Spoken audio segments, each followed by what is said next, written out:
Tokyo Olympics, August 6th, 2021. Gable Steveson is losing the Olympic finals by 3 points against three-time world champion Geno Petriashvili, the most dominant super heavyweight wrestler on planet Earth. The clock is stopped, 6.5 seconds remain, and there is a 1 point difference. Petriashvili looks tired, he looks slightly jaded. Steveson still going with momentum. One throw will do it. Milliseconds remaining. My goodness. He's going for the throw, but can't get it. Gets the 2 points, and he steals it with 0.01 seconds on the clock. Gable down Steveson. Then he does a backflip. And this level of dominance has never entered the UFC heavyweight division. Gable Steveson is the guy. That kind of speed is crazy. I said everyone's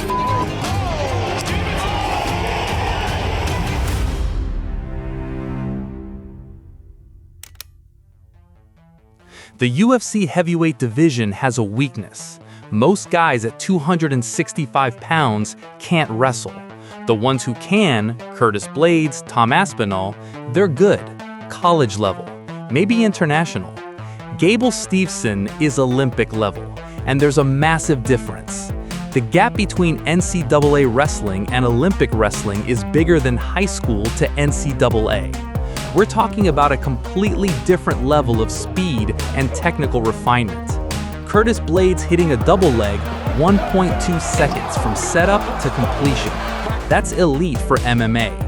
Gable Steveson, 0.7 seconds against Olympic-level defense.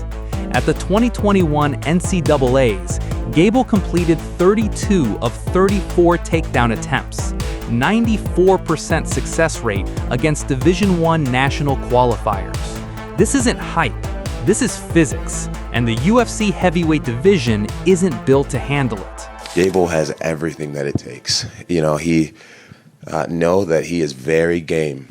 He's going to be scary. He's going to be very scary when he decides to do MMA. He knows how to make men appear very weak, me being one of them. And when he learns how to box and learns a little about jiu-jitsu, it's not a matter of if he'll become a UFC champion, it's when he'll be a UFC champion. Apple Valley, Minnesota. If you grow up here, wrestling isn't a choice. Gable's father wrestled. His brothers, Bobby and Pinero, were headed to the University of Minnesota. Gable didn't choose wrestling. Wrestling chose him.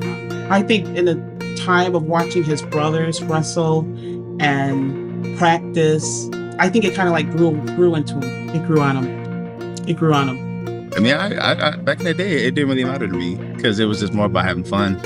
And then once I finally turned on that switch and I was like, okay, I think it's time to like step up and make gains. I think I started doing that, and with the help of a lot of good people around me, it made a difference. By age 7, he was winning state championships. By high school, people knew this was different. Just grinding. You know, I'm in the practice room every day. I'm lifting every day.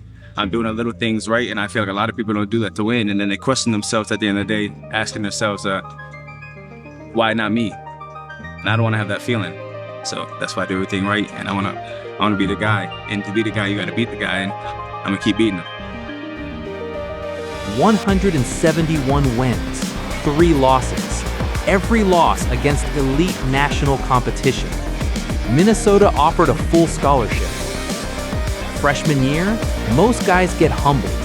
Gable went 30-0, 21 bonus point victories, complete annihilation. Senior year, undefeated, NCAA champion, Hodge Trophy winner, given to the most dominant wrestler in the country. Final college record, 85 wins, 5 losses. But college was just practice. Tokyo was the real test. Tokyo 2021, Olympics super heavyweight wrestling. First 3 matches, 23-0 combined. Quarterfinals versus Olympic champion Taha Akgul, 8-0. Semifinals, 10-0. Then, the finals. We have now got the gold medal match. Georgia's biggest athlete, Geno Petriashvili. But against him is Gable Steveson. He can't wait to get there, can he? He wants to get this on. And he does, he readjusts it. Oh, so quick then, and he's got to be careful. And then you got the reversal, so Steveson gets a point as well. If you get out of the hold. Straight onto the leg, and he pulls 2 points back. Now if he can do one turn here, he's going to do it. 2 points. Look how quickly it changes, and he's going for 2 more. He's not finished there. What a brilliant run that was. The clock is stopped, 6.5 seconds remain, and there is a 1 point difference. Pre-chest filler looks tired, he looks slightly jaded. Steveson's still going with momentum. 1 throw will do it. Milliseconds remaining. My goodness. He's going for the throw, but can't get it. Gets the 2 points, and he steals it with 0.01 seconds on the clock, and the destiny of this man, Gable Steveson. At 21 years old, Gable Steveson becomes Olympic champion with the most dramatic comeback in wrestling history. First American to win this weight since 1992. Then he does a backflip. Why? Because he's Gable Steveson. After Tokyo, WWE offered millions, guaranteed contract, low risk, the Brock Lesnar path. Go to WWE, make millions, maybe come back to MMA later. He took it. But unlike Brock, who became a megastar in WWE, it didn't click for Gable. It just wasn't the right time. After I signed with WWE, I tried to go back to wrestle, and you can't do consistently the 1 foot in, 1 foot out of everything. And as later time going on, it just wasn't the right thing. And I wanted to keep wrestling and keep going in that direction, and WWE had a different direction. He was released after just 2 years. Brock came back to MMA at 30 with WWE wear and tear. Won the title, but his body eventually broke down. Diverticulitis, surgeries, forced retirement. Gable's taking a different path. While in WWE, he was also here, Albuquerque, Jackson Wink MMA. So I knew Jon from IG. He sent me a DM, he sent me his number, he said, call me. So I called him, and this was before he got hurt for the first Stipe fight. He was like, I want you to come practice with us. I want a wrestling partner. We go, and he's like, I want you to come back for the second camp. He really, I needed somebody to kind of engrave it in me.